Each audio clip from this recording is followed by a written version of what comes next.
Muy buenos días, buenas tardes, buenas noches para los que nos acompañan desde otras latitudes. Estamos ya en el cuarto día de este primer seminario virtual internacional de Historia Marítima y Arqueología Subacuática en Iberoamérica y vamos a trasladarnos a Panamá en el día de hoy.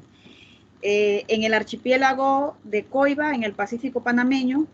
Este archipiélago ha sido estudiado por más de una década por la arqueóloga, la doctora Ilian Isaza Aispurua, la cual se ha convertido en una referencia de la arqueología insular en nuestro país y sus aportes sobre la explotación de recursos marinos por parte de las poblaciones prehispánicas de las islas son reconocidos a nivel internacional. Los estudios han permitido, por un lado, conocer el impacto de los seres humanos sobre la vegetación de la isla de Coiba, y por otro lado establecer nuevos parámetros para la localización y predicción de yacimientos arqueológicos en el archipiélago. Para el día de hoy, la doctora Ilian Isaza nos va a deleitar con esta ponencia Espacios Marítimos Prehispánicos en el archipiélago de Coiba, Panamá. La doctora Isaza se formó en Arqueología y Gestión de Proyectos en la Universidad de Boston, ha impartido clases en el Departamento de Ecología y Biología Evolutiva de la Universidad de Princeton, y además fue becaria de investigación en el Departamento de Arqueología de la Universidad de Boston y dirigió proyectos de investigación de campo en el Instituto Smithsonian de Investigaciones Tropicales de Panamá. Además de eso, también se formó en la Universidad de Guadalajara y ha hecho trabajos en la zona maya del área de Belice. Los intereses de investigación de la doctora Isaza se centran en el papel de las relaciones sociales en comunidades muy unidas y en la interacción de sus miembros en el entorno físico y su influencia en él. Pues sin más preámbulos, le damos la bienvenida a la doctora Ilian Isaza con esta magnífica presentación. Adelante. Muchas gracias a todos. Para conservar banda voy a eliminar mi video, pero no por eso no los quiero, solamente para conservar banda.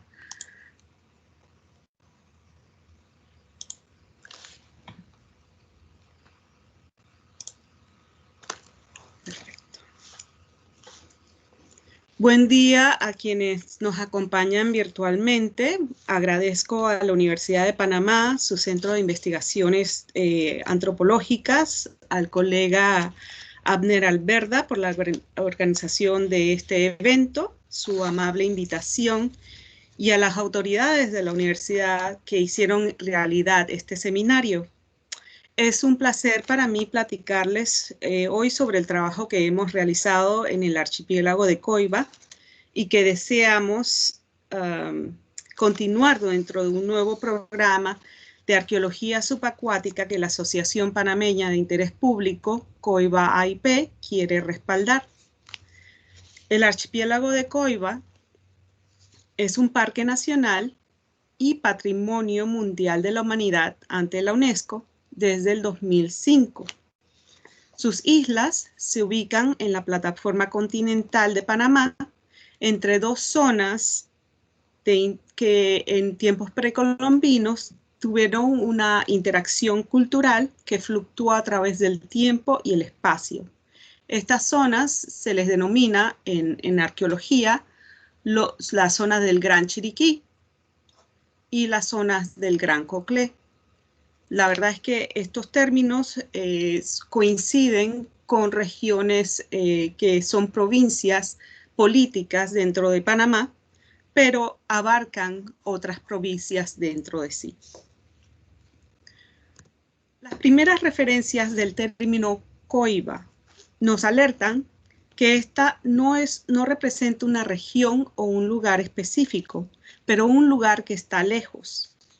En las memorias de Pedrarias sobre la provisión de Vasco Núñez de Balboa de la gobernación y adelantamiento, explica: vuestras altezas sabrán que Panamá es una pesquería en la costa de la Mar del Sur, y por pescadores dicen los indios Panamá, la provincial que dicen de Coiba, no la hay tal provincial en esta tierra, porque asimismo los indios nombre de Dios, donde Diego de Nicuesa pobló, y los de Portobelo, que está allí junto, tienen por vocablo decir Coiba en su lengua, que quiere decir lejos tierra o lejos camino. En este seminario haré un resumen de los trabajos multidisciplinarios que realicé con el apoyo, la colaboración, la ayuda de mi colega Alicia Ibáñez, de Ana Celis, de Eric Verda y Benjamín Name, además de muchos estudiantes guardaparques que posteriormente se convirtieron no solamente en colaboradores, pero también en nuestros colegas. Nuestro trabajo no fue posible sin el apoyo económico del Instituto Coxen de Arqueología de la Universidad de California en Los Ángeles, el Instituto Smithsonian de Investigaciones Tropicales de Panamá y la Secretaría Nacional de Ciencia, Investigación e Innovación de Panamá. Los motivos que me llevaron a COIBA nacen de la visión de quien fue mi mentor, o es mi mentor, Richard Cook, en los principios de los 90, cuando se establece un centro de investigaciones de la colonia Pelán por un equipo de botánicos españoles. No es hasta mediados del 2000 cuando surge la oportunidad de obtener financiamiento con el Instituto Coxen a raíz de la necesidad de contrarrestar la huaquería que se venía patrocinando en redes sociales o en páginas web. Nuestro objetivo inicial era investigar la colonización humana de las islas en tiempos precolombinos, el bajo impacto humano ocurrido en las islas del Parque Nacional Coiba posterior a la colonización europea, y más adelante explicaré cómo sabemos esto, las hace particularmente ideales para investigar la antigüedad e identidad cultural de las poblaciones que las colonizaron y la impronta a largo plazo de sus actividades en el paisaje insular y la fauna. En el 2007 iniciamos con definir el potencial arqueológico del archipiélago mediante la documentación de sitios o rasgos culturales y realizar análisis tipológicos de los artefactos arqueológicos. Posteriormente, realizamos excavaciones abiertas para exponer rasgos culturales que nos ayudarían a establecer cronologías y definir conexiones con otras zonas, no solamente insulares, pero también de las áreas costeras y continentales. Emplear estrategias de prospección para la predicción de sitios arqueológicos en zonas boscosas no impactadas desde el siglo XVII y establecer correlaciones si existieran entre la presencia de yacimientos arqueológicos, los tipos de vegetación secundaria y el estado de los suelos en la isla. Las islas del Parque Nacional Coiba o el archipiélago de Coiba tuvieron mayoritariamente un origen volcánico y parte de la isla principal, la isla de Coiba, si ven mi cursor aquí, al igual que otras zonas de Panamá, como los Altos del Soná, la península de Azuero, la península de Burica, la península de Osa y la península de Nicoya, las últimas dos en Costa Rica, son terrenos exóticos que emergieron del punto caliente de las Galápagos en el Cretácico superior. Durante las épocas glaciares del Pleistoceno, cuando se tiene evidencia de las primeras migraciones humanas en el Istmo, entre hace 13.000 a 10.000 años antes del presente, estas islas estuvieron conectadas con tierra firme cuando el nivel del mar bajó a 100 metros.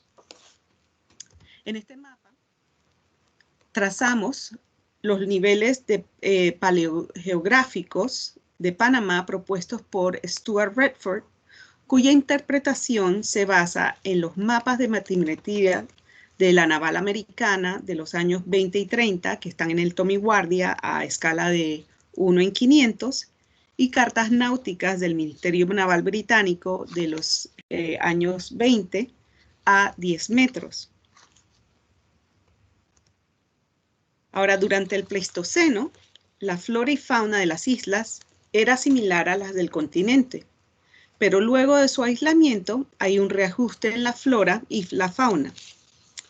En vista que las especies de árboles y arbustos de la isla son dispersados principalmente por mamíferos no voladores que se alimentan de frutas, mi colega Alicia Ibáñez, que es botánica, sugiere que al momento del aislamiento ya existían bosques en Coiba. Hoy, la isla presenta bosques aparentemente vírgenes, así como áreas naturales regeneradas por el resultado del bajo impacto humano ocurrido en los últimos 4 siglos. Hay diferentes tipos de vegetación. Está el bosque primario, que cubre un 80% de la isla. Está el bosque secundario, sobre todo en las zonas donde hubo campamentos de la colonia penal. El rastrojo, que está a orillas, más bien en zonas costeras. Los potreros, que hoy en día comienzan a expandirse porque al dejar la colonia penal dejaron el ganado, y este se está expandiendo a las zonas de bosques primarios. También tenemos los manglares y las zonas inundables de Cativo, al sur de la isla, y los manglares hay en muchos puntos en las zonas costeras.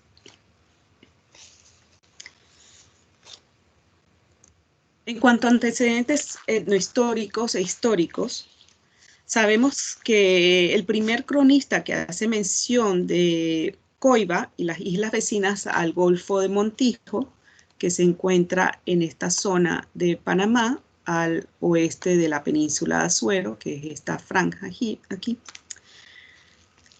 nos dice que luego de varios años de enfrentamiento con los quebis o jefes locales, así como se les llamaba en el término local, que estaban ocupando la zona entre Natá y el área de Parita, a lo largo del Golfo de Parita, Espinosa va a dividir sus tropas en dos. Él lidera una ruta por tierra y manda por mar, costeando la zona costera de la península de Azuero, a sus capitanes Bartolomé de Hurtado y Hernán Ponce a bordear la zona. Al llegar al Golfo de Montijo, en esta zona de acá, que se traduce a este punto, a esta isla, Hurtado y Ponce visitan la isla controlada por el quebí Caubaco, hoy conocida como Isla Sébaco, justo cuando este quebí se encontraba atacando asentamientos enemigos en tierra firme con una flota de 18 canoas. A su regreso a la isla, Caubaco forma una coalición con los españoles para atacar a sus rivales en las Islas de los Varones, que pensamos es la isla Gobernadora, y la isla de Cabo. En este momento, Caubaco le entrega a Hurtado 1000 castellanos de armaduras de las que él se ponía cuando iba en guerra. Y en la isla de los Varones se enfrentaron y capturaron a indígenas en una fortaleza hecha de cercas de árboles nacidos con una gran cava alrededor. Posteriormente, Hurtado y Sébaco zarpan hacia la isla del quebí Cabo, cruzando un golfo de 8 leguas. Como describen a la isla de Cabo, dicen que es una tierra muy gentil, la postrera que descubrieron en la isla de Coiba. Pensamos que están tratando entonces de la isla Jicarón. Al llegar a la isla y dar con los bohíos de Cabo, capturan a sus mujeres e hijos y toman alrededor de 3000 castellanos de artefactos de oro. Esto sucedió cuando Cabo se encontraba en el lado opuesto de la isla.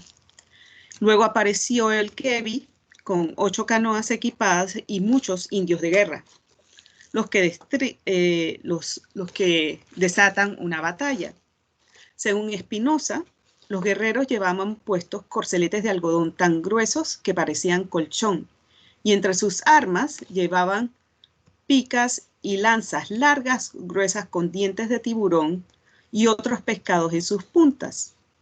Esto se asemeja quizás a los hallazgos recientes del asentamiento del Caño en el Valle del Río Grande, en Coclé, que están siendo excavados por el equipo de la Fundación El Caño bajo la dirección de Julia Mayo. En la imagen proviene de la publicación de Guerreros de Oro, y para quienes quieren conocer más el sitio, les apunto la dirección de su página web, porque ellos tienen una gran cantidad de publicaciones accesibles al público de manera digital. Ahora, volviéndonos al tema de Coiba y de las zonas insulares, más allá de las tensiones sociales, las crónicas españolas sugieren que estas islas del Golfo de Montijo y Veraguas, al momento del contacto, se encontraban bien pobladas y sus habitantes navegaban largas distancias en sus canoas, tanto a lo largo de los ríos, de en tierra firme, como por mar. Para mediados del siglo XVI, Coiba solo era esporádicamente visitada por buzos, buscadores de perlas y pescadores indígenas que acampaban en sus costas. Y luego del 1562, según Camargo, las pesquerías solo las realizan los cimarrones, quienes se confabulan con los corsarios ingleses. Entre los siglos XVII y XVIII se reporta la presencia de piratas quienes llegan a las costas de Coiba para abastecerse de agua, madera y ocasionalmente reparar sus barcos. Peter Gerhardt, en su novela Piratas del Pacífico, hace mención de al menos 6 piratas. Y al menos para el 1721, cuando se reporta la presencia de los ingleses Shelby y Clipperton, se dice que la isla de Coiba continúa siendo deshabitada. Esto nos ayuda a explicar la escasez de yacimientos con material postcolonial. Para finales del siglo XIX, durante el periodo de la construcción del Canal Francés, hubo infructuosos planes de establecer una colonia. Y ya entre el 1919 y el 2004, la isla de Coiba se convierte en una colonia penal.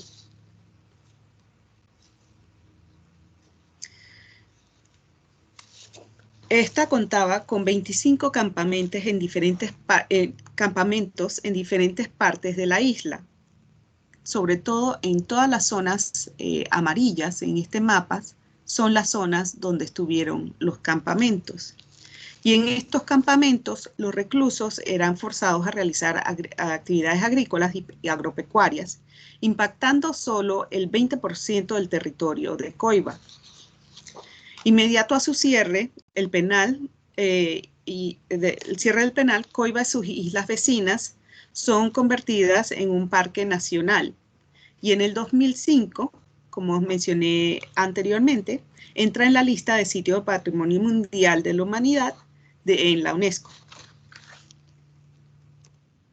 En cuanto al aspecto arqueológico, anterior a nuestras investigaciones, solo se tiene la documentación de los trabajos de rescate realizados por la Dirección Nacional de Patrimonio Histórico, el entonces Instituto Nacional de Cultura INAC, ahora MICultura, en el Valle del Río San Juan, en los años 70, cuando se abrió una carretera en la Bahía Damas. Estas investigaciones detectaron la presencia de 5 tumbas que contuvieron varios estilos cerámicos de material policromado, silbatos zoomorfos, piezas monocromas, algunas ollas con estilos plásticos, y en conjunto estas urnas, una de las urnas funerarias guardan relaciones con estilos policromos de la zona central de Panamá que fechan entre el 600 y el 850 después de Cristo. Para la década de los 90, arqueólogos contratados por la Comisión de la Verdad para ubicar enterramientos recientes de desaparecidos políticos solo documentan desechos precolombinos en varios puntos de la isla, incluyendo los predios de la estación El Gambute, al norte de Coiba, la pista de aterrizaje abandonada de la Playa Hermosa, en el lado oeste y el campamento de la central. Con estos antecedentes nos encontramos ante una situación muy especial y consideramos para esto varios enfoques teóricos. Sabemos que desde los 50 las islas han sido percibidas como laboratorios naturales para estudiar el desarrollo de la cultura humana. Y en los 70 el arqueólogo Evans estimula a otros investigadores en la aplicación de los principios de biogeografía propuestos por Robert MacArthur y Wilson para la colonización de especies en las islas, al descubrimiento y poblamiento humano de estos entornos. Sin embargo, los argumentos fallaron repetidamente y coinciden en que el comportamiento humano, enfáticamente la exploración y colonización de islas, no es necesariamente explicable en términos de la distancia desde la tierra firme, el tamaño y la configuración de las islas, tal como lo planteaba el modelo. Otros motivos de índole social y o político, o incluso la influencia de nuevas tecnologías marítimas, han resultado, sin embargo, más significativos. Sabemos que no todas las sociedades que ocuparon o se desarrollaron en islas vieron el mar como una barrera. Muy por el contrario, las sociedades isleñas han servido a través del tiempo y la historia como puentes entre culturas de diferentes regiones.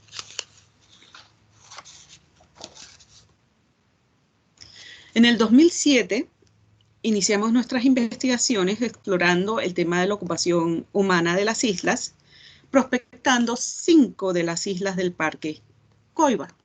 La principal isla de Coiba, Brincanco al norte, Ranchería al noreste de Coiba, Jicarón al sur y la isla más austral, Jicarita.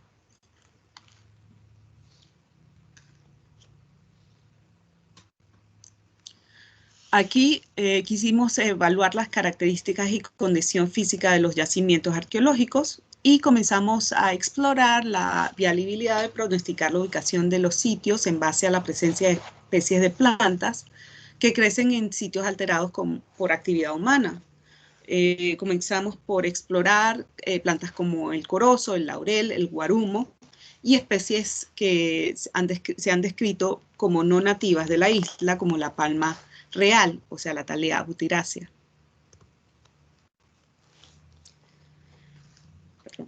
Nuestra primera visita de campo la realizamos en la zona más angosta de Coiba. Nos movimos de Gambute para entrar al parque. Todo investigador, visitante, turista, etcétera, pescador, tiene que pasar por la estación del Gambute y de allí nos movimos hacia Playa Blanca, al sur de Coiba.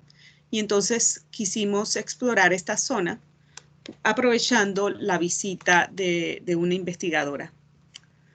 En esta primera expedición nos acompañó Darío Tobar, uno de los administradores del plan de manejo, Alice Ibáñez, una reconocida botánica española con muchos años de experiencia estudiando los bosques de Coiba, Ana Celis, mi colega mexicana, que es arqueóloga subacuática, Gwen Keller, una ornitóloga americana, quien quería ver el último reducto de las guacamayas de Coiba, y Narciso Bastidas, un guardaparques de la NAM, y actualmente un autor también, quien relata su vida en la isla de Coiba.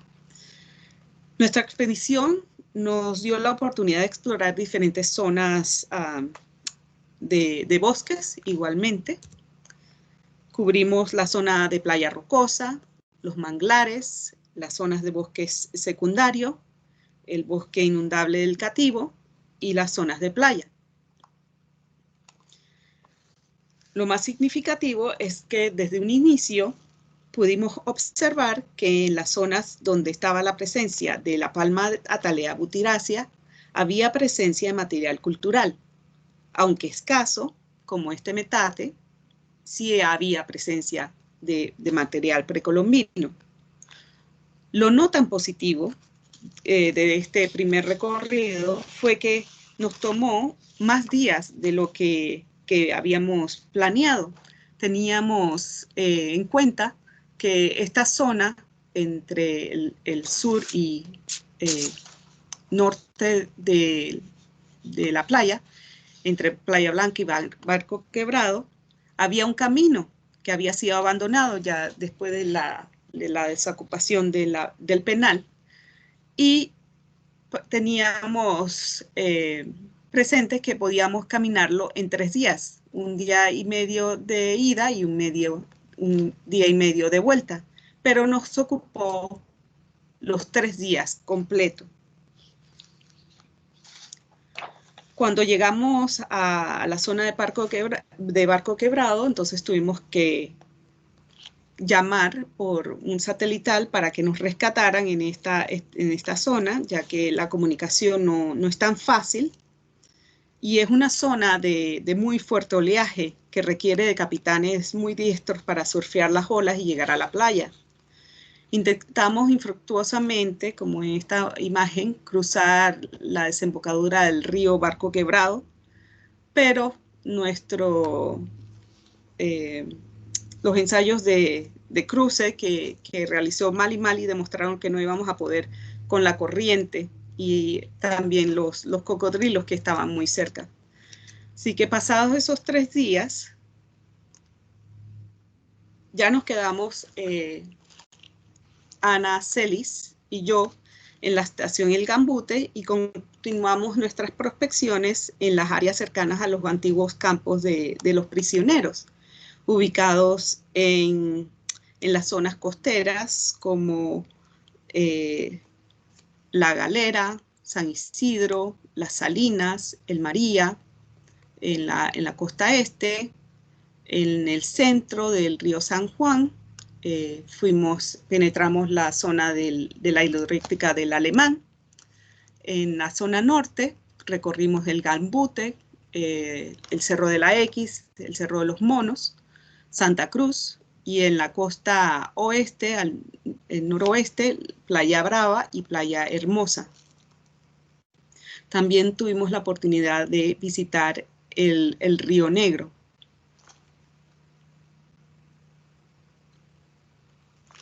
De estas prospecciones, en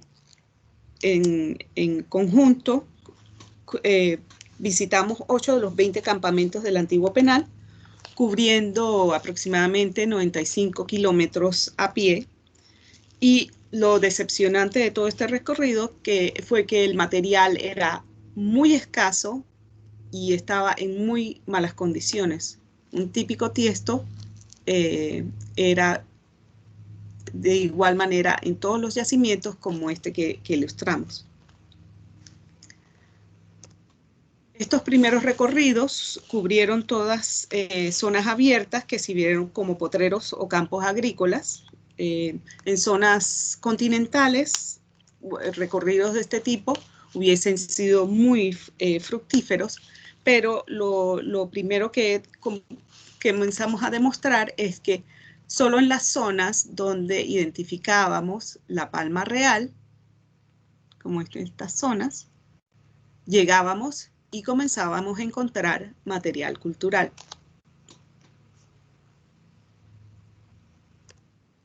En las zonas de costas, sí identificamos estructuras de piedras, como estas semicirculares, ubicadas en las zonas de playa arenosa, influenciadas por el cambio de mareas, que pueden haber sido las bases de trampas que fueron acentuadas por superestructuras hechas de bastones o pequeños postes.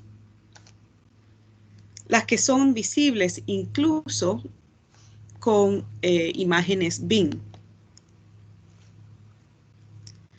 Tal como lo comentó el doctor Xavier Nieto Prieto en la ponencia magistral del lunes, no podemos desvincular la arqueología subacuática de la terrestre, y hay inundable data y rasgos que aún no podemos entender o que no entendemos. Por ejemplo, estos cercos que en algunas publicaciones se interpretan como corrales para capturar peces que quedan atrapados durante la marea baja. En enero y mayo del 2008, Ana Celis, la misma colega que me acompañó a Coiba, hizo pruebas preliminares de arqueología experimental, pero en las islas de Gibraleón y Saboga, en el archipiélago de las Perlas, durante 5 días que dura el fenómeno del aguaje, producido por las lunas llenas y nuevas, por el efecto de la alineación y atracción entre el Sol, la Luna y la Tierra. Celis empleó el uso de un trasmayo para elevar la estructura a 1,50 m en varios corrales de estas islas, documentando especies como la maraca, el pez aguja y el tamboril, que fueron atrapados. En su mayoría, las estructuras de piedra, sobre todo en el archipiélago de las Perlas, han sido bastante deterioradas, y esto ha sido fomentado por un desinterés y una falta de visión sobre sus posibles usos actuales. Según Celis, los corrales de la isla Saboga son idóneos para llevar a cabo un registro sistemático en un lapso más amplio de tiempo a fin de conocer la cantidad y la diversidad de especies factibles de capturar. En el ámbito etnográfico, cerca de Cartí, en la comarca Gunayala, en los años 60, se elaboraron trampas de forma de embudo con redes y palos para la captura del sábalo.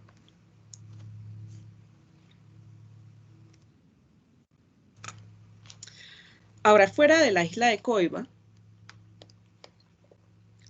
logramos explorar igualmente, como dije anterior, islas pequeñas como Brincanco, Ranchería, Jicarón y Jicarita, y gracias a la organización Mar Viva, quienes dan apoyo a las autoridades del parque en el patrullaje de la zona marina.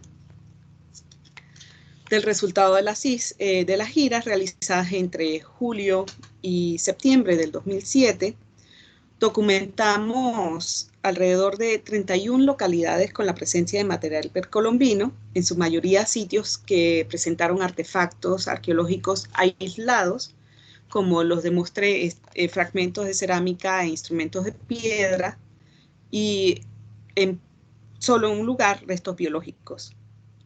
Todo muy deteriorado. Y en las islas menores fue donde comenzamos a documentar ya caseríos o asentamientos de pesquerías. Observamos además una correlación entre la distribución de yacimientos arqueológicos y la palma real.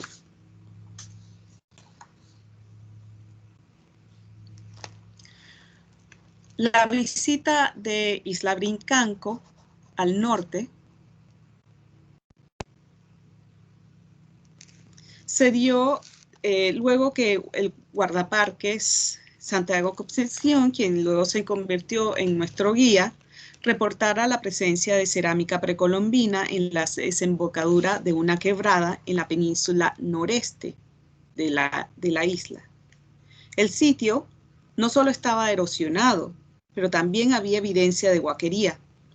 Aprovechando los hoyos de huaqueros, abrimos una columna de prueba que proporcionó una muestra de artefactos cerámicos muy similares a los reportados en las zonas de islas, de islas secas en el Golfo de Chiriquí por la antropóloga panameña Olga Linares.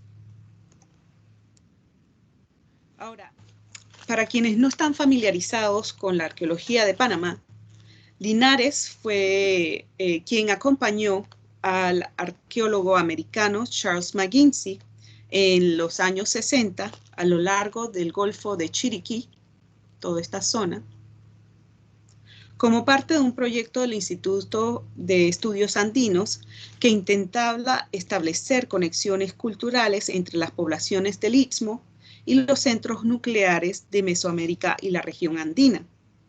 Pero Linares demostró en repetidas ocasiones durante todas sus excavaciones que, muy por el contrario, quienes habitaron las islas del Golfo de Chiriquí y las zonas costeras fueron grupos locales quienes compartieron estrechos vínculos con las poblaciones del Caribe y la cordillera central de Chiriquí. O sea, que no hay evidencia en el Pacífico Sur de una interacción cultural con Mesoamérica o el área andina.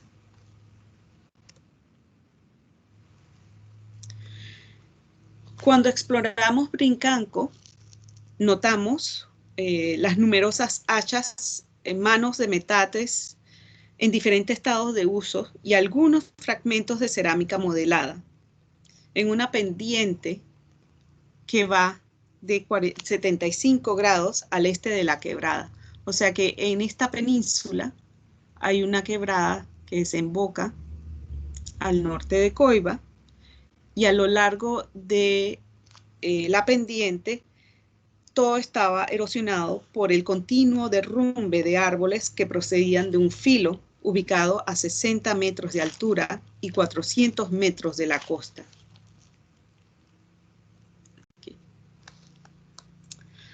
Este yacimiento se la catalogó IB1 y durante la primera exploración igualmente se documentaron, además de los pozos de Guaquero, un bosque secundario que lo dominaba el espavé, los árboles de arraiján, el guabito, el maría, el nísmero y el madroño. De Brincanco destacó igualmente la ausencia de botaderos de concha y material biológico. Mientras que en Jicarita, la isla más austral de Panamá, documentamos evidencias de piedras de tallas, huaquerías e incluso material diagnóstico de las fases tardías de la región del Gran Chiriquí, con cerámicas modeladas, metates del estilos tardíos y también fragmentos de cerámicas policromados que luego demostraré. Algo que nos llamó la atención sobremanera de este sitio desde un principio fue el excelente estado de conservación de sus vestigios, inclusive el material orgánico, gracias a los extensos botaderos de concha que cubrían la superficie del yacimiento.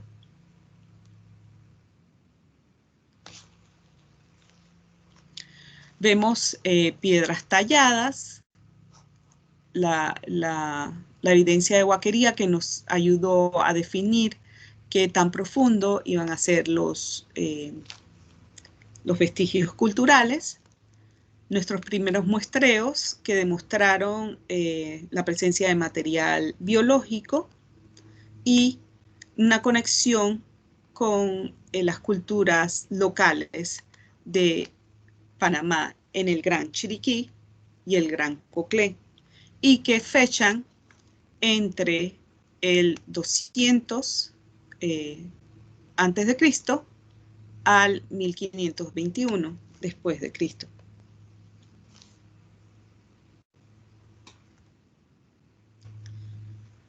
Para el 2008 seleccionamos, gracias a estos hallazgos en estas islas más pequeñas, las seleccionamos para abrir excavaciones y definir mejor la cronología y ver si obteníamos muestras de material de carbón para fechar.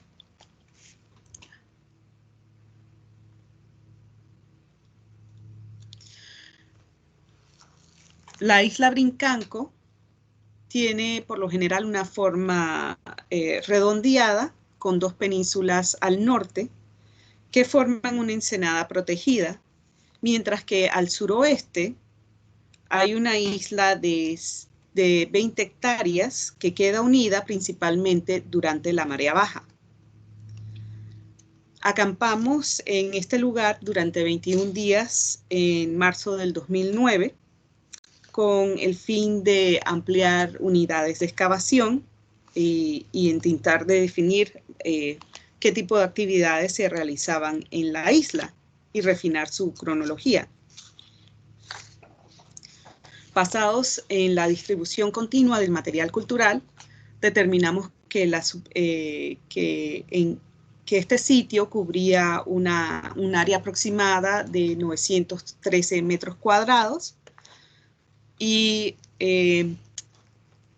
encontramos una quebrada estacional al norte que delimita una planicie desprovista de material cultural y que separa el sector de IB1 con una zona de pequeños materiales culturales, una acumulación de pequeños materiales culturales al norte, IB2. Ahora, el suroeste lo define la pendiente del cerro con mayor concentración de material arqueológico y que se documentó al sur del sitio, donde se encontraron dos cerros muy bajos en esta zona y en esta zona que dice G23 y C15.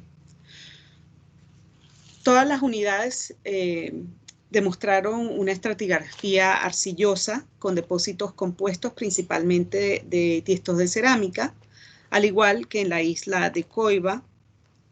Aquí mi colega Eric Berba y yo nos llamó la atención que aún con nuestras excavaciones no logramos identificar restos óseos de fauna ni restos de moluscos. Incluso en la ensenada que da acceso al yacimiento, la playa no contiene concha. El área es actualmente utilizada por embarcaciones como refugio natural y notamos igualmente que la fauna es igual limitada. Solo en ella reportamos aves, sapos, cangrejos y dos especies de serpientes, la boa y la Bothrops asper.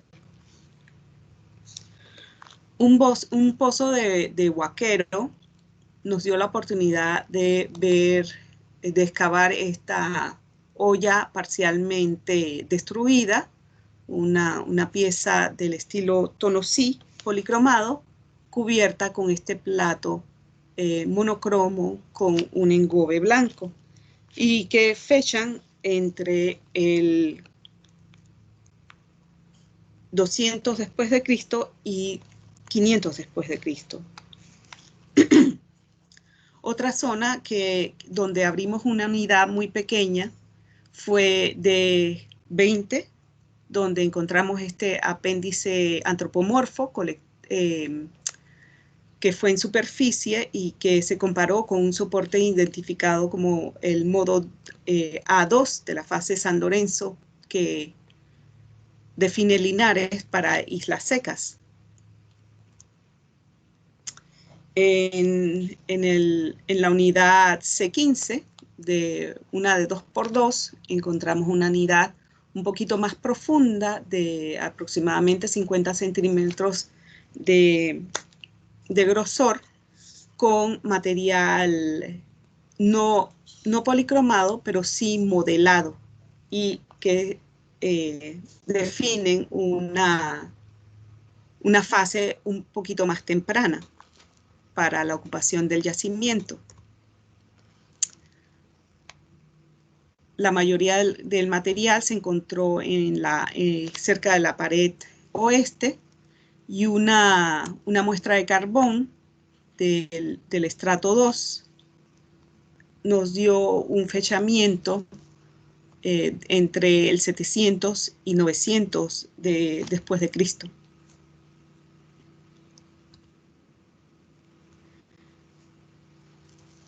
Una tercera unidad al suroeste del sitio proporcionó, sin embargo, material ahora sí policromado de la región cultural del Gran Coclé. Y estas piezas tienen, la fecha es está errónea. La fecha para estos tipos de materiales da entre el 200 antes de Cristo, 200 después de Cristo al 900 después de Cristo. Igualmente se destacan la gran cantidad de ollas con asas, sobre todo asas con decoración plástica, que son típicas de la zona cultural del Golfo de Chiriquí. Moviéndonos al sur, en Jicarita,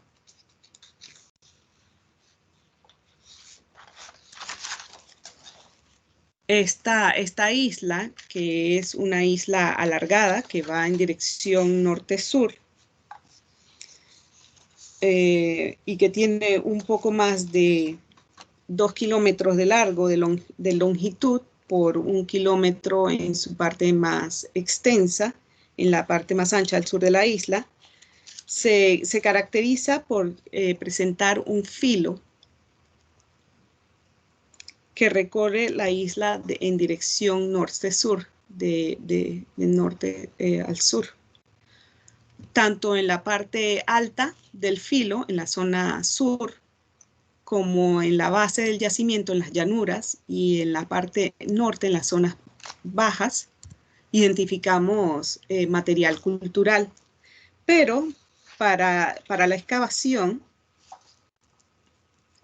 decidimos concentrarnos en la zona este, donde el material era un poquito más, la distribución del material superficial era un poquito más definido y era más fácil de accesar el yacimiento. Como vemos, la zona norte es esta parte de la isla. Hay una costa rocosa junto a la isla de Jicarita. Encontramos los arrecifes coralinos más extensos del Pacífico de Panamá. Hay pocas zonas de playa arenosa.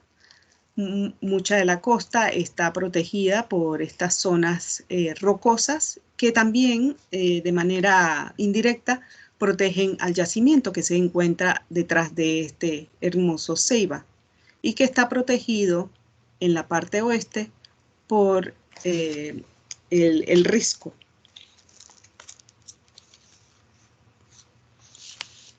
Nuestras excavaciones se establecieron en base a los muestreos que realizamos en el 2007,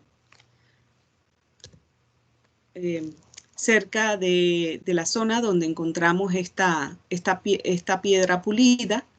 Ubicamos un rasgo ovalado, al parecer un pequeño montículo, no muy alto, que estaba completamente cubierto por cerámica, metates, manos, etc. Y se procedió a abrir una unidad de 2x2. Del resultado de esta excavación, documentamos 4 niveles de depósitos domésticos sobrepuestos, y lo que destaca más son los restos de cerámica con decoraciones pintadas en rojo, de un estilo muy distintivo que se reporta en Islas Secas, que es el cangrejal, y lo demostraré luego. Y también platos abiertos, policromados, muy similares a los que encontramos en Brincanco. Entonces, a medida que fuimos excavando esta estructura, fuimos viendo que a lo largo de la pared este de la unidad se fueron formando conjuntos de piezas cerámicas que definían un semicírculo. Y en la pared oeste había una gran acumulación de ceniza. En todos los estratos encontramos mucho material botánico, biológico, sobre todo vértebras de pescado, pero abundaba en esta zona que le llamamos el estrato 3.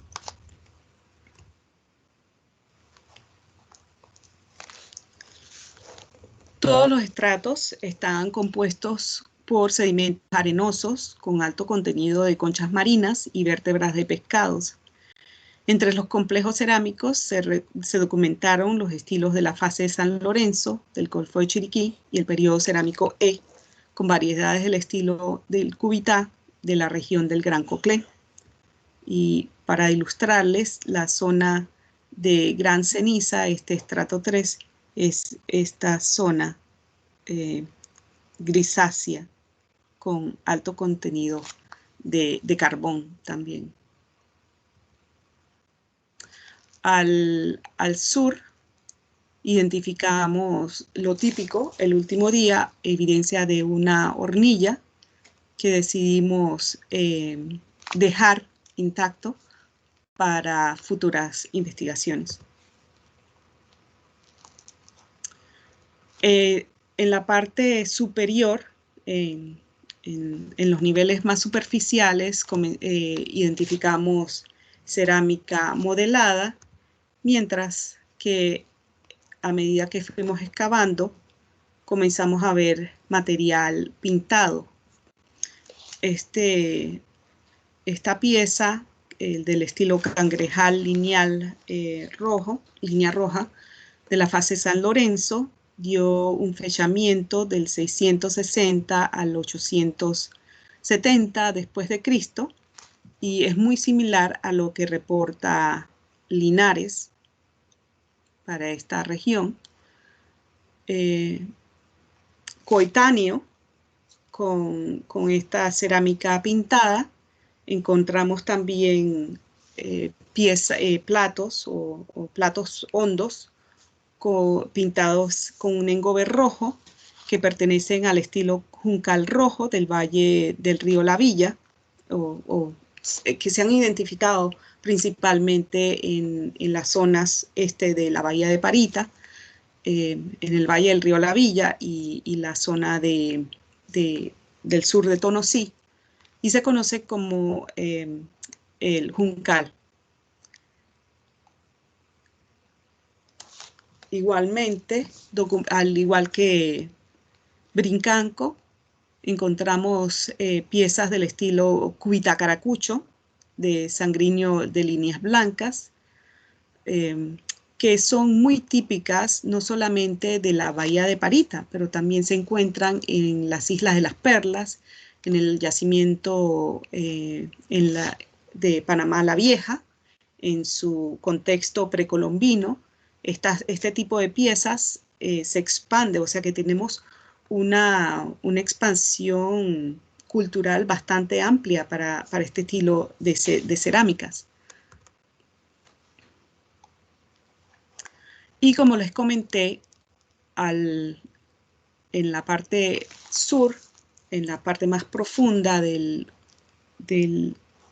la unidad, encontramos esta posible hornilla, cuya una extracción de carbón dentro de la olla con asas del estilo Espavé, también del complejo Cubitá, dio una fecha entre el 680 y el 860, o sea, el 890, perdón. O sea que, en pocas palabras, tenemos un yacimiento que está siendo ocupado por una población que tiene vínculos sociales, culturales, económicos con zonas del área continental. Ahora, no sabemos si este material fue importado o fue hecho en las islas. Lo que toca hacer en futuras intervenciones es incluir análisis de traza para ver si hay diferencias en el tipo de arcillas y identificar las fuentes donde se hacía el material. No sabemos si lo estaban importando o lo hacían localmente.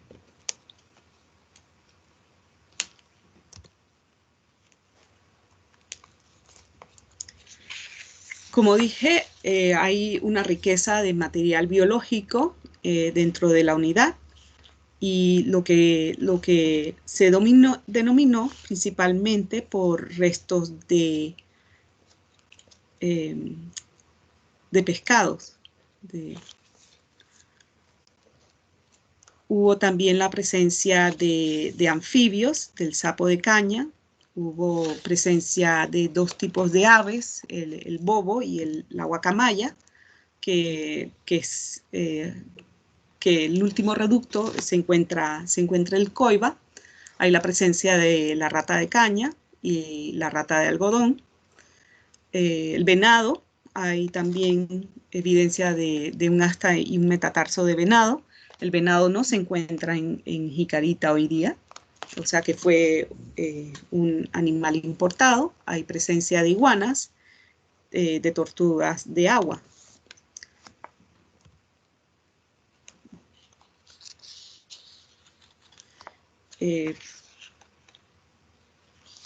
Entre los restos biológicos tenemos los peces óseos. Hay 20 familias, 42 géneros y 59 especies, pero de todas ellas resalta 3 especies: la macarela, la caballa y el barrilete negro. Todas estas especies son especies que se identifican que nadan mar afuera, y que llama la atención porque la única forma de atraparlos es utilizando reses extendidas. Estas especies literalmente muerden cualquier cosa, y hoy en día se pescan habitualmente con señuelos, pero no se han identificado evidencia de señuelos en los sitios arqueológicos del Pacífico panameño. El atún y la caballa son pescados muy aceitosos y se echan a perder rápidamente. Para poder conservarlos, se necesita cortarlos en tiras y secarlos al sol, tal como se hacen amarras para la bahía de Parita que han sido documentadas y estudiadas por muchos años por Cook. Por lo general, el modo de conservarlos es ya sea ahumearlos o disecándolos al sol. O sea que en la mayoría de las peces de la unidad que se encontraron dentro y alrededor de un elemento que contenía bastante abundante ceniza, en esta unidad 2 de Isla Jicarita, nos hace sugerir que quizás lo que se estaba haciendo en este asentamiento, lo que llamamos una antigua pesquería, era quizás preparándolo para el secado y su posible distribución a otras zonas. El pescado y los productos del mar y ríos en general jugaron un papel primordial en la economía de nuestros pueblos originarios. El pescado fue el manjar de mayor consumo. En el registro etnográfico queda claro que su aprovechamiento se da en los ríos como por mar, y esta referencia, por ejemplo, Oviedo enfatiza que los pescadores de Panamá son muy diestros y que tanto en las pesquerías como en artificios que se usan, y describe métodos de pesca empleando la caña, que hacían con varas delgadas y con cuerdas volantines y con redes de algodón, y también con corrales atados hechos a manos destacadas en los arrecifes, donde el mar en las costas crece y mengua, y en las partes a estos apropiadas. También desde las canoas y barcas suelen pescar. Para las zonas costeras de la bahía de Parita, por ejemplo, se apunta inclusive a algunas restricciones dietéticas entre los quebís. El dicho cacique de Parita y sus principales indios de la dicha provincia son como frailes, dice Gaspar de Espinosa, o frailes o cartujos, que no comen carne ninguna, de ninguna manera ni condición que sea, salvo el pescado e iguanas, aunque tienen venados y caza sobra en la tierra. La surgencia estacional provocada por los fuertes vientos alisios de alta mar reduce las temperaturas de la superficie del mar en la bahía de Panamá, lo que aumenta la abundancia de peces pequeños, como por ejemplo las anchoas y sus depredadores. Gaspar de Espinosa fue testigo de la recolección de al menos 2.000 arrobas de peces capturados en menos de 2 horas. Y 15 leguas al suroeste de la provincia de Natá, en la provincia de Natá, observó el intercambio de cangrejos y pescados de la costa por maíz. Por décadas, Cook y su colaborador Máximo Jiménez han estudiado muestras de sitios estuarinos a lo largo de la bahía de Parita y han demostrado el continuo aprovechamiento a lo largo de las zonas costeras, demostrando que los antiguos pobladores de las zonas explotaban ambientes costeros y de esteros relativamente cercanos a los sitios que habitaban y algunas zonas que eran consideradas de pesquerías. Hay análisis de fauna, inclusive de zonas que datan desde el 6000 a.C., que sugieren que la pesca y la recolección de moluscos y cangrejos en estuarios, así como la caza de ciervos, mapaches y la adquisición de reptiles, anfibios y aves en pequeñas variedades de hábitats, incluyendo los bosques costeros y de galería. Igualmente, se reporta el aprovechamiento de recursos marinos en una de las islas del archipiélago de las Perlas, lo que aún no hemos encontrado en Coiba, pero tenemos la esperanza de hacerlo. Inclusive en la isla de Perro González se reporta la explotación de delfines en un sitio precerámico.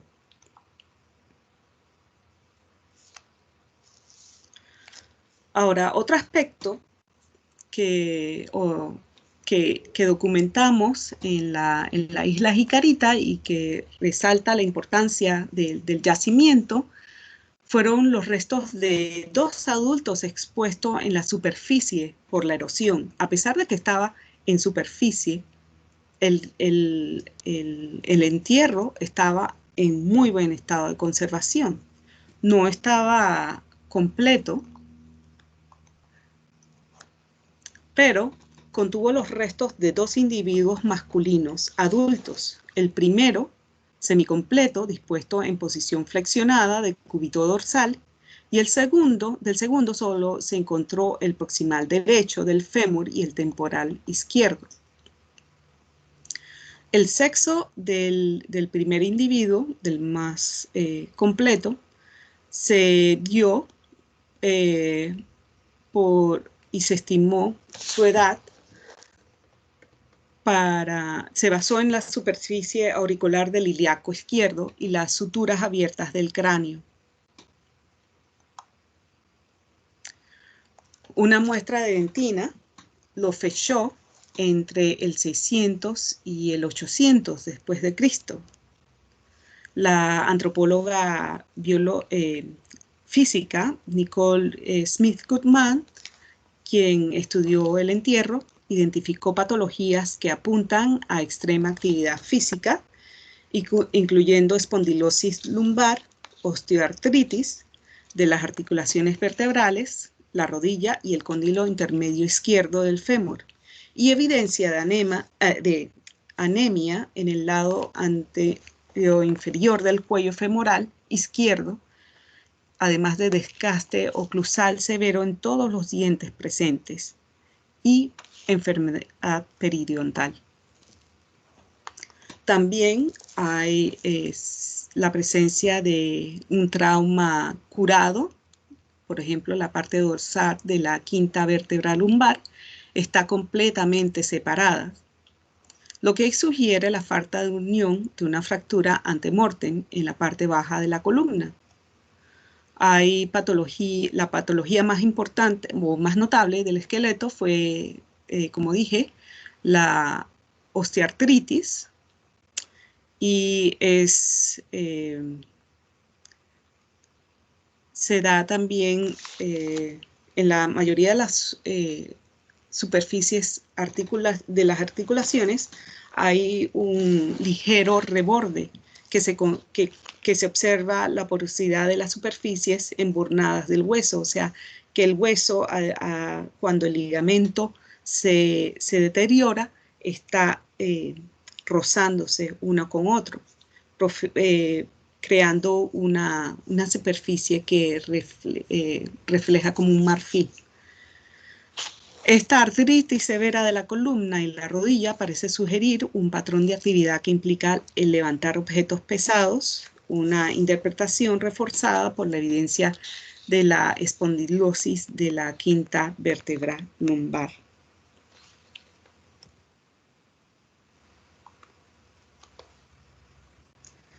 Igualmente, se aprovechó la presencia de este esqueleto para incluirlo en un análisis preliminar de isótopos que realizó nuestra colega Ashley Sharp del Instituto Smithsonian junto con Nicole Smith, y identificó que dentro del análisis de colágenos de los huesos, indican que este individuo de Isla Jicarita tuvo una dieta marina atrófica. La patita del hueso indicó que su dieta se basó en maíz, pero no exclusivamente.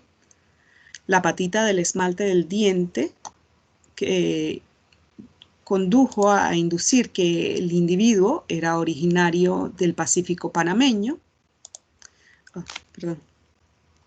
El nivel de estroncio del esmalte del diente nos indica que nació lejos del océano, en zonas de formaciones sedimentarias o calizas, quizás en el sector sur de Coiba, o quizás vino de la península de Azuero, pero no es de Jicarita, dado a que el nivel de estroncio se define si naces en una zona mayor de 1 kilómetro de la costa.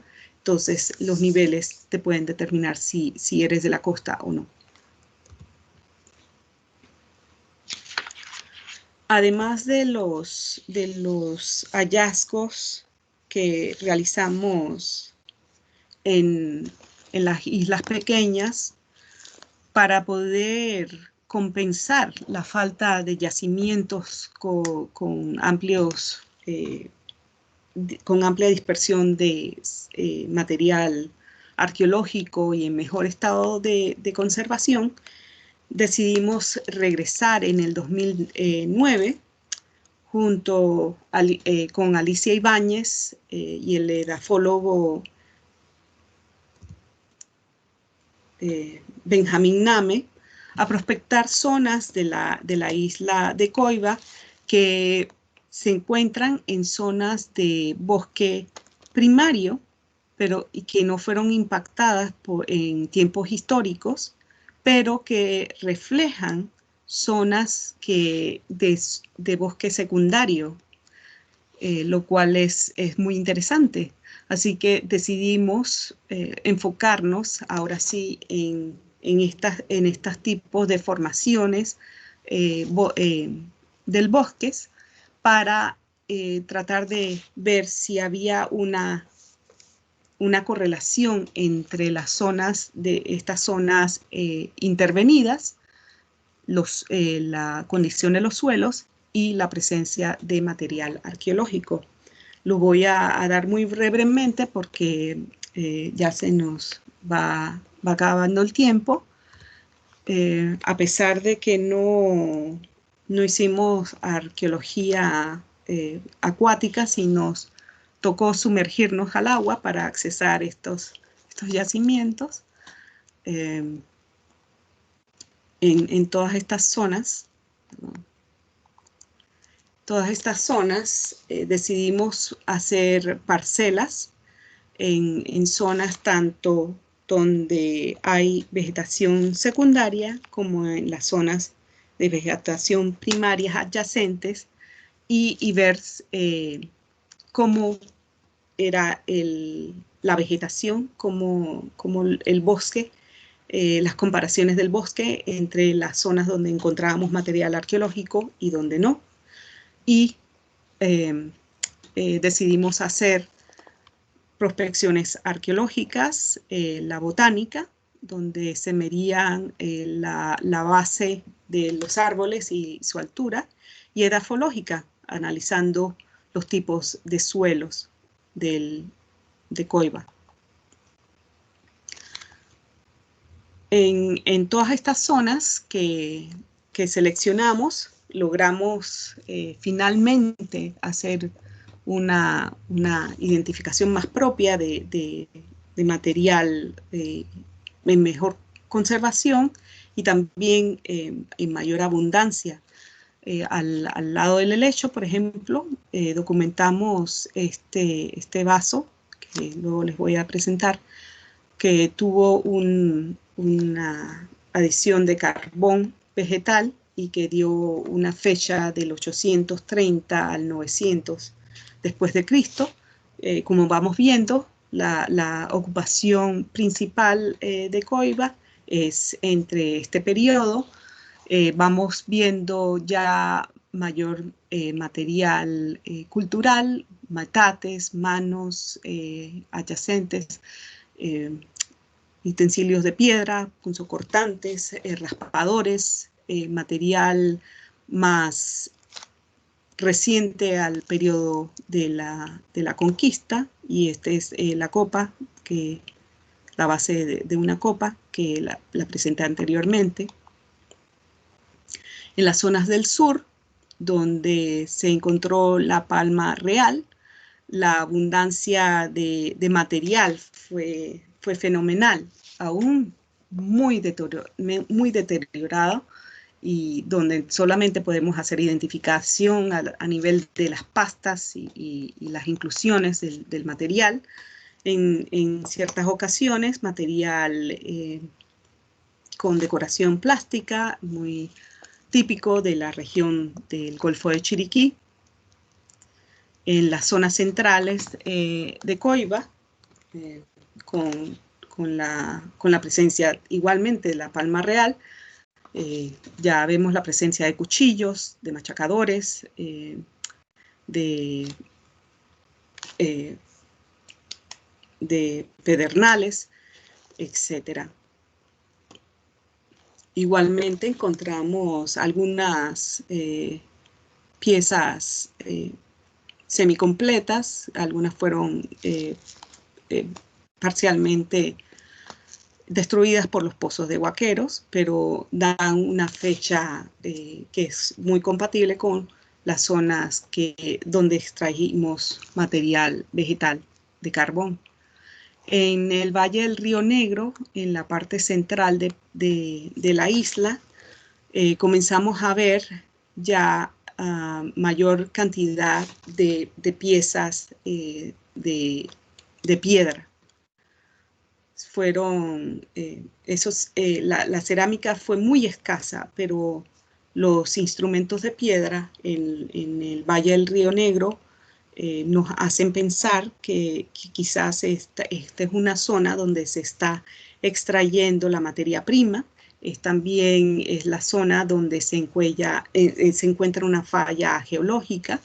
Es muy posible que sean las zonas donde se extrae la materia prima, como estoy diciendo, y que quizás nos puedan también proporcionar evidencia de las primeras ocupaciones precolombinas.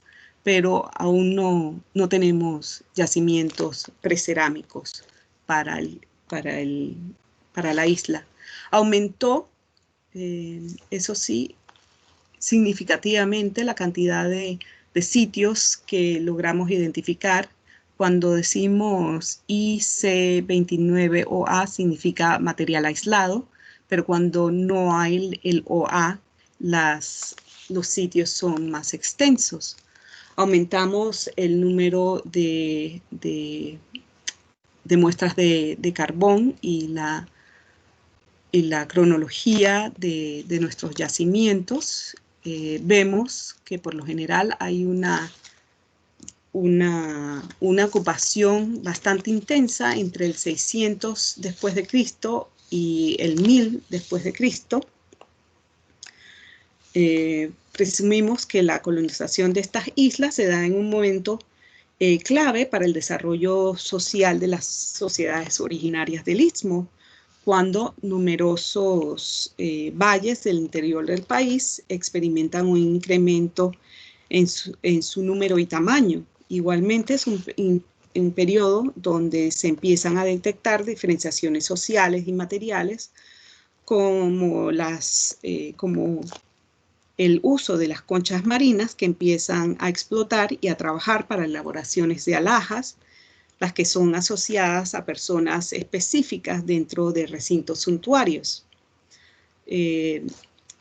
Tanto Isla Jicarita como Brincanco y la isla de Coiba Isla Brincanco y Isla Jicarita están adyacentes a arrecifes coralinos, los más grandes del Pacífico panameño, y será interesante ver en un futuro si su colonización está conectada a la explotación de estos recintos marinos. Vemos que al estar en una zona de interacción cultural, no es una frontera definitiva lo que se encuentra en las islas de Coiba, pero es una zona donde hay una conexión muy que une a dos culturas muy diferentes. Entonces, para el futuro, y esperamos que no sea muy lejano, deseamos devolver los materiales a la nueva estación de investigación para quizás coordinar la curación de exposiciones itinerantes y crear salas de visitantes para quienes quieran estudiar las muestras de referencia de Coiba. Quizás amerita también reevaluar la tipología cerámica. Queremos ampliar las exploraciones en el Valle del Río Negro, porque creemos hay un potencial de identificar sitios precerámicos, dada la alta incidencia de objetos de piedra. Regresar a Isla Jicarita, por supuesto, y ampliar las investigaciones en el ambiente marino, dentro de las zonas de arrecifes, y explorar también las zonas adyacentes a las estructuras de piedras. Estos son fenómenos que amerita documentarse y ver si pueden tomarse en cuenta para ver si podemos ver una correlación entre lo que se ve en los yacimientos con alto contenido de material biológico y las piezas y los tipos de peces o animales que se encuentran en los botaderos. Ahora, presumiblemente, en una zona como la que se documenta en el área del sur de Coiba, la influencia de un kebi como cabo habría sido un receptor de peces conservados y capturados, como en Isla Jicarita, donde la experiencia en la manipulación de canoas en corrientes turbulentas había sido indispensable para explotar eficientemente cardúmenes que nadan tan rápido como el atún y la caballa. Sería fascinante, por ejemplo, si cuando esperemos que Abner vaya a Coiba, dentro de las áreas de arrecife podemos encontrar alguna especie de canoa o material que nos indique cómo se empleó la pesca, cómo se realizó la pesca artesanal en estas zonas y qué tipo de navegación estaban estableciendo. Sin más, quiero agradecer al público por su atención y asistencia. Espero no haberles aburrido tanto. A la Universidad de Panamá, nuevamente, la invitación a este seminario muy atinado y esperamos que no sea el único, que sea solo el primero de muchos. A Rita por la presentación, a todos a quienes que hacen este evento una realidad, a mis colegas y a aquellas instituciones que no solamente colaboraron con financiamiento, pero también aportaron en logística y ayuda en su momento. La lista de investigadores es limitada, pero es muy amplia. Están las caras de quienes verdaderamente hicieron el trabajo más fuerte, físico. Y nada, muchas gracias.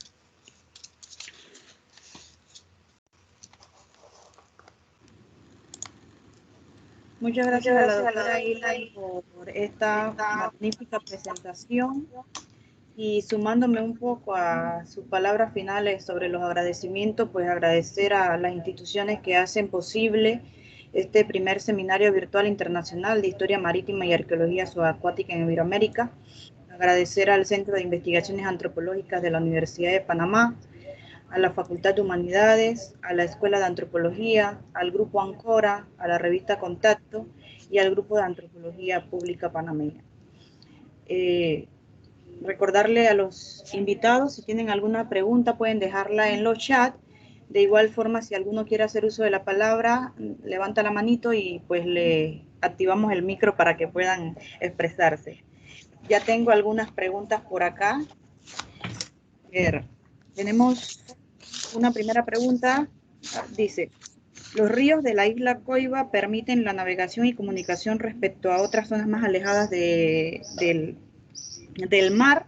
Y una segunda pregunta, si es posible que los materiales líticos hayan sido utilizados para la construcción de canoas o balsas y si hay algún tipo de madera con estas características. Hay aproximadamente como 15 ríos navegables en Coiba. Muchos de estos, sí, logramos entrar físicamente a muchas zonas. Por ejemplo, la naval nos acercaba a las zonas de la estación La Central, a los yacimientos más céntricos, evitándonos una caminata de 3 horas para llegar a los sitios en el centro de la isla principal. O sea que sí se puede navegar los ríos. Y en cuanto a los instrumentos de piedra, sí presumimos que dentro de la tipología hubo algunos que fueron empleados para la confección de canoas. El tipo de madera que emplearon, la verdad no sé, pero puede haber sido el María o el Ceiba, o sea, creo que Lothrops en sus investigaciones etnohistóricas menciona el Ceiba como uno de los tipos de troncos que empleaban para hacer las canoas puntiagudas. Pero creo que en esto Abner me puede ayudar más. Gracias, doctora Ilian. Tenemos una pregunta que nos dejó Dora, lastimosamente pues se tuvo que retirar, pero ella quería saber, igual como esto queda grabado, tienen la oportunidad ya de revisarlo con más calma, qué lugares o qué sitios se pueden, desde qué sitios se puede acceder a las publicaciones o a las investigaciones que se están realizando, en este caso para el área de Coiba. Las publicaciones están abiertas en líneas. Quizás la más reciente la documenté, la pusimos en el Instagram de Coiba IP. Pero sí, las publicaciones son accesibles al público.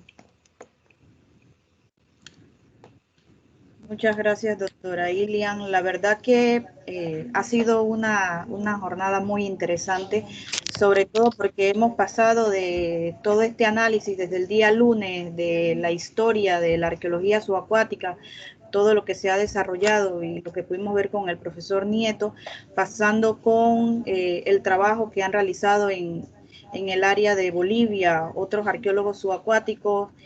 Ayer vimos los trabajos que se están realizando en la bahía de Portichol y bueno, hoy nos trasladamos a Panamá, a esta área que sin duda, si bien es cierto, es un trabajo más que todo en el área de la arqueología terrestre, pues tiene una vinculación también con la arqueología subacuática y sabemos y esperamos que más adelante pues se pueda hacer esa vinculación y poder conocer estos resultados. No veo más preguntas en los comentarios. Hay una ¿Tienes más, otra? Rita. No, hay Dale. una más que dice, hay salinas prehispánicas en las islas para las pesquerías, alrededor de las áreas de la Palma Real, supongo, ahí hay también agua dulce. ¿Hay señas de algún tipo de huerta? No he visto, ¿qué dice? Hay salinas. Las salinas, sí, la parte este de Coiba, hay una región que se llama Las Salinas. No sabemos si estas son prehispánicas, pero hay que investigar. En cuanto a las ¿Hay? palmas, alrededor de las Palmas Real, supongo que hay ahí también agua dulce, sí, sí, hay pequeñas quebradas. El sur de Coiba no tiene muchas quebradas, pero se secan durante la temporada seca. Eh, ¿Hay algún tipo de huerta? No. Quizás lo más probable es que las zonas donde el helecho cubre una zona amplia fueron las zonas de huertas. Eso hay que investigarlos, porque el helecho son, son vegetaciones que retoman el terreno, así que son invasivas.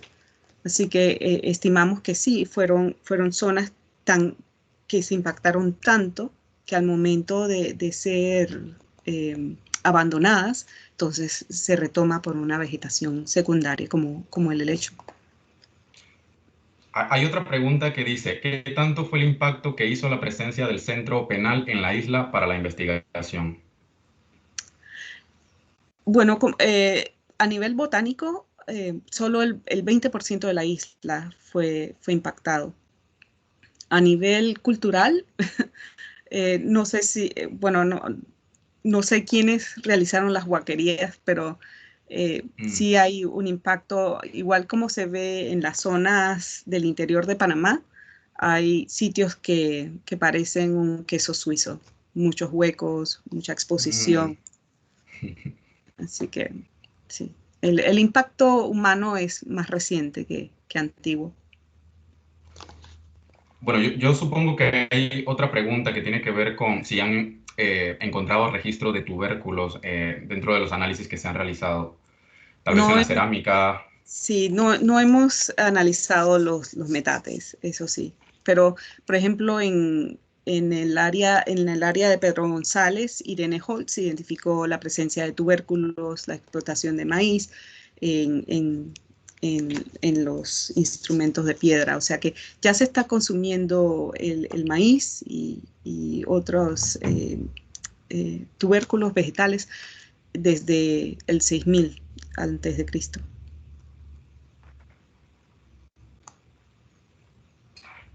Rita, hay otra pregunta, ¿puedes leerla, porfa? Pues no la veo. Dice, gracias al estudiante Raiza Erlenbo, me enteré que un proyecto de investigación en la península de Azuero, en la que llevan a cabo Ashley Sharp, Rainier y otros. Entiendo que ellos están más interesados en sitios precerámicos, pero quería preguntar si has pensado en intercambios de trabajo con ellos para buscar posibles conexiones. Siempre estoy conectados con ellos. Sí. Y sí queremos, por supuesto, intentamos infructuosamente buscar yacimientos precerámicos en las zonas altas, en las zonas donde pudiéramos encontrar abrigos rocosos, pero no los documentamos.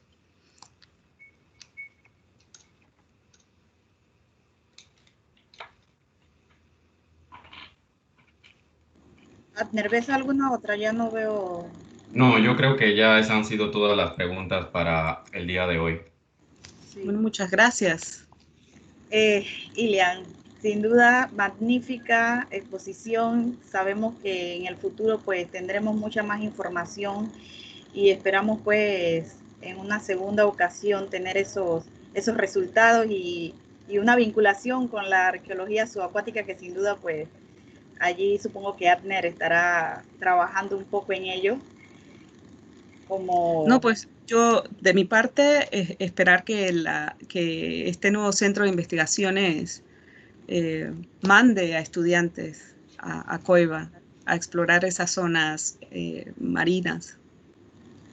Agradecerte por esta exposición, a los compañeros y compañeras que nos acompañan desde Ecuador, nos acompañan desde España, hemos tenido también desde Reino Unido, de Estados Unidos, de diversas partes de Panamá, así que sin duda ha sido una jornada maravillosa. Para el día de mañana vamos a cerrar esta primera mitad con una de las exposiciones de la doctora Dolores Elkin. Y bueno, continuaremos el día de mañana en este mismo canal. Agradecerles que nos hayan acompañado durante toda esta jornada. Y bueno, no me queda más que despedirnos y nos vemos mañana en este mismo canal y a la misma hora. Los esperamos. Muchas gracias. Gracias. Un abrazo a todos. Muchísimas gracias, doctora. Hasta luego. Ustedes. Bye. Hasta mañana, gracias.